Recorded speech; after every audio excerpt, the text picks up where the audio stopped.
to the American Roundtable. I'm Al Spry. And I'm Bill Strickler. You know we give it to you real. You know we like to keep it tough. Check us out at Facebook.com/USA Roundtable. So happy to be on Tough TV 38 and the Tough TV Network all across the United States on great HD stations and at ToughTV.com. Let's take a look at what's happening on this week's show. We're going to get you up to date with the latest and the most fact-check news you will find anywhere.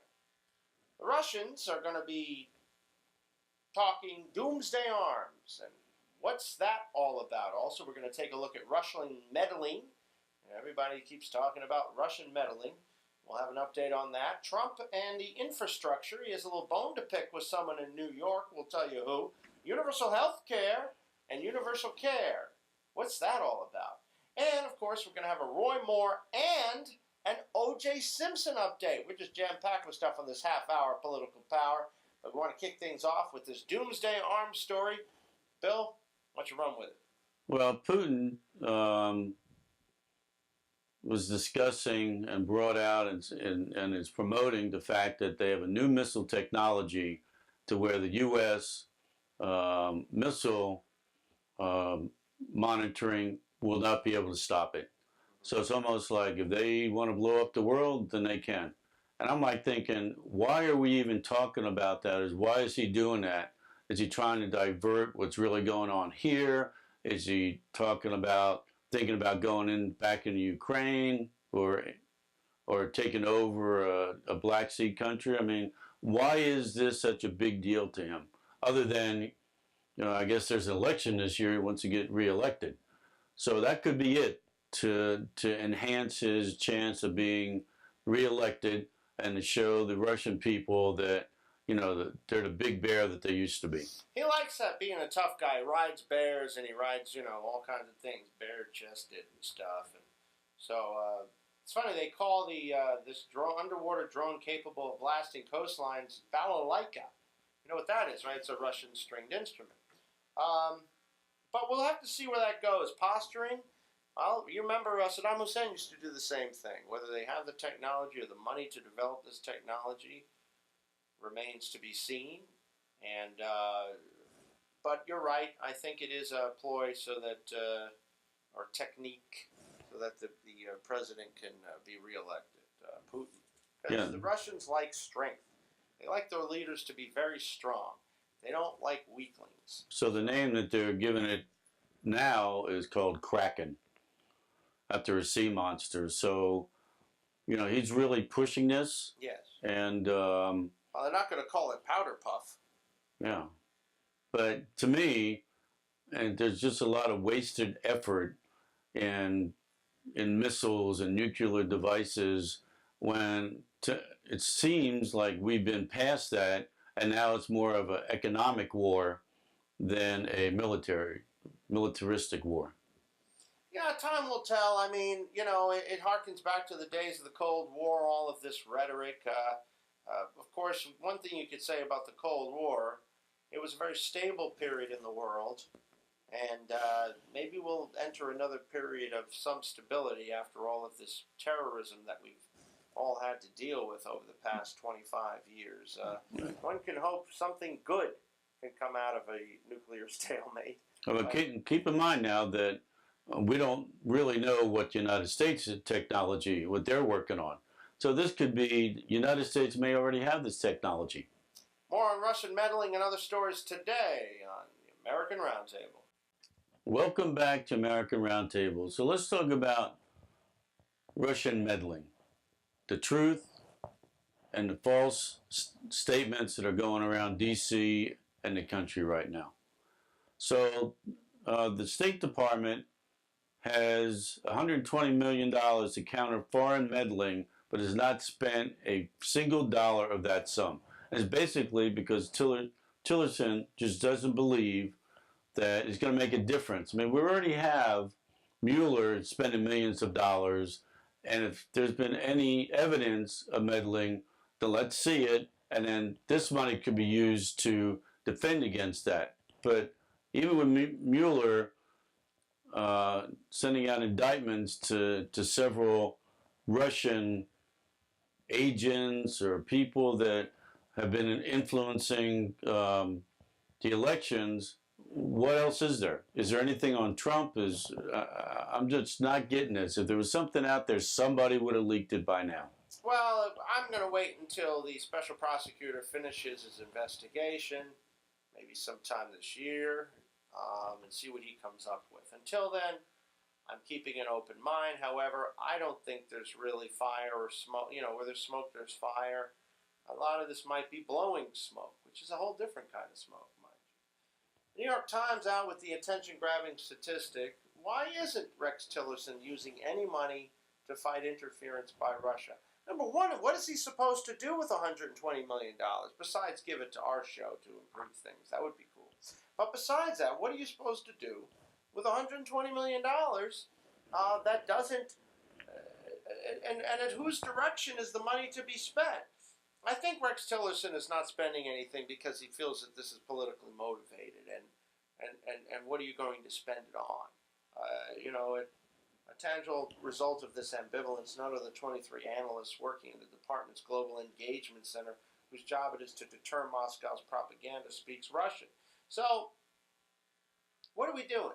There are thousands of former Russian journalists who could have been exiled or fired who are now doing counter-Russian stuff in exile who could help, according to Richard Stengel, who had oversight of the center under former President Obama. It's funny, they have the center, but it didn't do anything to preclude supposed meddling in the 2016 election. So I don't know if there's anything to this story per se, except for the fact that the Secretary of State hasn't spent any money on this Russian meddling, which may or may not. Obviously, there is some. Let me backtrack. There is some evidence of Russian propaganda and things like that. They're also that way from China and other countries as well.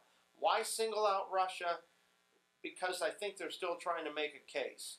Do you think there's a case to be made, Bill? Well, with Tillerson, he has asked for $40 million that the Department of Justice should have sometime in April. But the reality of it is, if he's got $120 million, if he only spent $10 million, they're going to say, oh, you didn't really want to find out what the deal was. So if you spent $100 million, people would say, oh, you didn't spend the whole $120 million. So there's no way that he's going to win if you listen to everybody that's out there that's going to complain about it. To me, you got to have a target. If you're going to be spending this amount of money, you got to say, okay, we're going to focus the spending on to shut down these websites. That's what I would do. Now, I'm sure the CIA has a bunch of information which, none of the general public knows about. And they're working on the Russian websites and what they're doing. So let's see what happens. So there's funds available that the DOJ and Tillerson can use if there's something that they need to deal with. Mm-hmm. I think this is good thinking there, Bill. And of course, Bernie Sanders. We'll get this into this in a little bit, but Bernie Sanders struggling to address Russian support after the Mueller indictment. Senator Bernie Sanders seemingly struggling to address recent allegations that Russia's campaign to interfere in the 2016 election included a plan to boost his Democratic primary campaign. I guess you could infer from that the Russians really didn't want Hillary Clinton to be president. Why? Well, we don't have enough information to give you a why. But we can say this, and we'll talk a little bit about this in just a moment. We appreciate you supporting American Roundtable. Tell your friends and family about us. We're here every Sunday. And we are so happy to be on Tough TV and Tough TV 38 right here in Orlando, Florida. Welcome back to the American Roundtable. We are just cranking right through this show. We're talking about Russian meddling and how it affected the 2016 election, what's being done to fight Russian meddling. Now, is there really Russian meddling, or is it just Russian tickling? I'm not sure. But Bernie Sanders, like we talked to earlier in this segment, says that for well over a year, it was alleged Moscow's meddling was meant to boost the now President Trump and harm then Democratic rival Hillary Clinton. A bombshell recently, an indictment filed against 13 Russian nationals in Robert Mueller's Russia probe bolstered these allegations in stunning detail, but also said the Russians were also seeking to help Bernie Sanders. Russian nationals engaged, quote, in operations primarily intended to communicate derogatory information about Hillary Clinton, to denigrate other candidates such as Ted Cruz and Marco Rubio, and to support Bernie Sanders and then candidate Donald Trump. Why can't they just say he won because he was the one that the people wanted? They want everything to do about discrediting this president's administration. I see this as a political witch hunt. I have said so since the beginning, and I think ultimately I will be proven out correct. Your thoughts, Bill? Well, let's say the Russians did want to go after Hillary. It seems to me that they must have had a reason other than Trump being their buddy or Bernie Sanders. They wanted to kind of like shoot down Hillary. So what was it? When she was in the State Department, Secretary of State, she didn't do something that she agreed to do with Russia. I mean, there just seems to be a lot of things that just don't add up. I mean, she was the one that was behind the Uranium One deal. So, I mean, she had to write off on it. So what is it that I read all these articles or see on the news networks that they were after Hillary? And my question is why? I have an idea. What's the idea? I don't think Putin liked Hillary's perfume choice. I think that it out? In certain photos, you'll see him do one of these. Mm. I think that might have something to do with it. Honestly, that's just a joke. I have no idea. But you think it'll ever come out? You think we're going to find an answer to this question? Well, without people walking down the street of Washington getting shot in the back and killed, there's a possibility that there will be people around that know the real deal. But there's something more to all this other than Russia and Putin didn't like Hillary. Something didn't go down. Somebody double-crossed somebody. I mean, it just seems that way to me. Well, let's talk a little bit more about this idea of the Russians going for Bernie Sanders and for Donald Trump by inference.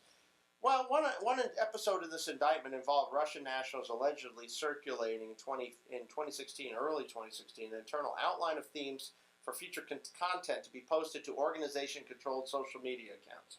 13 Russian nationals indicted. Specialists were instructed to post content that focused on politics in the USA and to use any opportunity to criticize Hillary and the rest, except Sanders and Trump.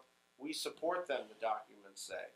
Sanders claimed in a radio interview, again on NBC's Meet the Press, that the campaign aide shared information with the Clinton campaign about suspected anti-Clinton Russian trolls on a campaign Facebook page. Quote, a guy who was on my staff checked it out. He went to the Clinton campaign. He said, you know what? I think these guys are Russians, Sanders said.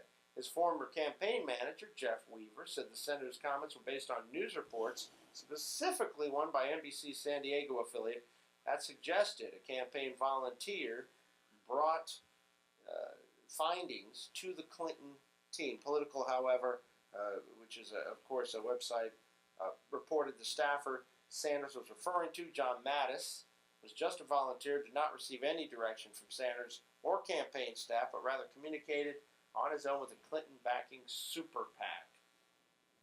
We will find out more about this as the news rolls along. But my question is, who was president in 2016? That was President Barack Obama. Then how come, do we know if anything was done? Of course, I'm sure during his security briefings that someone would have said, looks like the Russians are trying to tamper with the election, or that's what we're getting. I mean, you know, it just seems that Bernie Sanders knows it, and he's saying he told the Clintons, even though the Clinton group is saying no. Then if Bernie Sanders would know something like that, how come Barack Obama didn't? More on this and future episodes of American Roundtable. We'll see you right back here in just a few minutes. Welcome back to the American Roundtable. So happy to have you with us. Let's move on. Trump trying to sabotage top infrastructure project, according to this report. President Trump suddenly opposing what is widely seen as one of the most important infrastructure projects in the country. As you know, the president making a recent push towards infrastructure improvement, which the United States badly needs, I might add. But what's going on lately? In part, what is this opposition? Well, he's mad at Senator Chuck Schumer, Democrat from New York. According to certain sources and the New York Times, the Gateway Project is a $30 billion plan to construct a new rail tunnel between New York and New Jersey under the Hudson River. A failure of the current rail tubes, which are over 100 years old and in desperate need of repairs and upgrades, could be catastrophic for the national economy, one Republican senator tells the Washington Post. But despite the Trump transition team listing the Gateway project as the country's top infrastructure priority, the president is reportedly now urging Republican lawmakers to deny all federal funding for it. Boy, is he mad at Chuck. Well, the Gateway project is a $30 billion plan to build a new rail tunnel between New York and New Jersey under the Hudson River. Yes. So, my question is, how many rail lines are going through that tunnel? Maybe they can build a bridge for $5 billion instead of $30 billion. I mean, you know, these infrastructure deals have always been something to negotiate or some interest group. What happened in Alaska a few years ago? They built this superhighway to an island that ended up in nowhere. I mean, the famous bridge to nowhere. Right. So, sure, Trump is using this to negotiate with Schumer, and that's the way the politics is. So I'm glad to see Trump is like learning something in the White House. You give me something, and I give you something in return. I think that that's a lot of it. Trump believing the project is important to Chuck Schumer, and the president doesn't see why he should give the Democratic leader something he wants when Schumer continues to block his agenda. So, again, the wheeling and dealing of Donald Trump in the presidential office is quite interesting to take a look at. That's why we enjoy doing this television show. Well, under an Obama administration agreement, funding for the Gateway was to be split between New York, New Jersey, and the feds. Top Federal Transit Administration now saying federal agreement is non-existent. Trump's opposition to the project could make it harder for Congress to pass a government spending bill later this month. Republican Mario Diaz-Balart says the project is one of the top priorities to get funding in the bill. Let's take a look and we'll see how that one turns out. Post-bankruptcy California city Stockton tests universal income for residents. I guess now they're out of bankruptcy, let's spend some more money, right, Bill? Hey, the deal is every family would get $500 every month. This isn't a once a year deal. It's every month. $6,000 a year. Just because you live in Stockton. So, are you trying to get people to move to Stockton? Well, I don't know, but 1 in 4 residents lives below the poverty line, and the city is trying to deal with rising home prices and wage stagnation. So let's just give money to people that don't really need it just because you live there. You know, this isn't some kind of like aid to help people. And at the present time, there is a special fund that is helping the people under the poverty line. But, you know, I've always been one to believe that sometimes pain is good. Because if you don't like your situation, go to school. Get a real estate license. Learn a trade. I mean, you know, we can't get enough plumbers and welders to even work in this country. I mean, we can't even get welders to build the infrastructure. So what are we going to do? Just give people $500 a month just to stay home? I am for certain programs as a help up, not a handout. I don't think we should just hand out money either because it doesn't incentivize anyone. I have a tendency to agree with you there. If there is a situation where you're living in a city with limited opportunities, you can always move to another city with greater opportunities, can't you, Bill? We have to have some initiative to get off your butt, get away from the TV set, stop eating potato chips all day long, and go out and learn a trade. I mean, you have to take some self-responsibility here on the plight of your life. Well, you learned a trade, didn't you? I worked several. Yeah. So if I didn't like something, if I wanted to get braces or something, and I couldn't count on my parents, aka the government, then you go out, you learn a trade, and you generate some income, and you pay your own bills. And to me, it just seems like let's just kind of like just give money away. There's no incentive for anybody to kind of like go out and work. Yeah. Yeah, I understand. Well, this is the critics are questioning whether this is the best move in post-bankruptcy Stockton. For now, the program's being funded with private money. The possible first step forward toward expanding a concept touted by tech CEOs. So this isn't the government trying to do this. But still, it's still a handout. Plan is mostly funded by the Economic Security Project.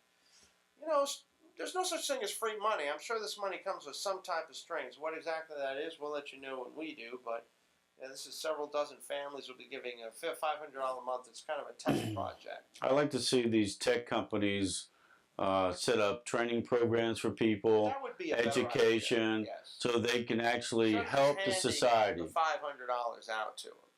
I think I agree with you there. The city, which declared bankruptcy 6 years ago, is looking for solutions for its ongoing poverty problem. 1 in 4 residents, like you said, lives below the poverty line. And, 45% speak a language other than English. So I think that there needs to be some type of training attached to this money. Because otherwise, what's the money going to be used for? Is the money going to be used to help people rise above their current situation? Or is it just going to be used towards expenses and keeps people in a permanent poverty state? Which I don't think is a very good idea to try to do that. And in the news, of course, we have an O.J. update. In an interview, O.J. talks about a hypothetical accomplice. It's a story that was brought to light on Fox. They shelved it 12 years ago. They're bringing it back. It's a controversial interview called If I Did It. Fox will run this. It's called O.J. Simpson, The Lost Confession, a 2-hour special at 8 p.m. on March 11th, reports the San Jose Mercury News. Simpson actually gave the interview 12 years ago to author Judith Regan, who helped Simpson write that book, If I Did It, but Fox Broadcasting opted not to air it. TMZ reports that Simpson, in his hypothetical account, speaks of an unnamed accomplice. Simpson reportedly saying he went to his ex-wife's house and feeling scared, bringing along a knife for effect. His hypothetical account involves him seeing candles burning inside the house. Simpson was expecting a man while he was still outside the house. Goldman showed up in TMZ's account, and then he went black. Can't remember a thing, according to that account. Anyway, that's it for American Roundtable. We'll see you next week. Keep it real. And keep it tough.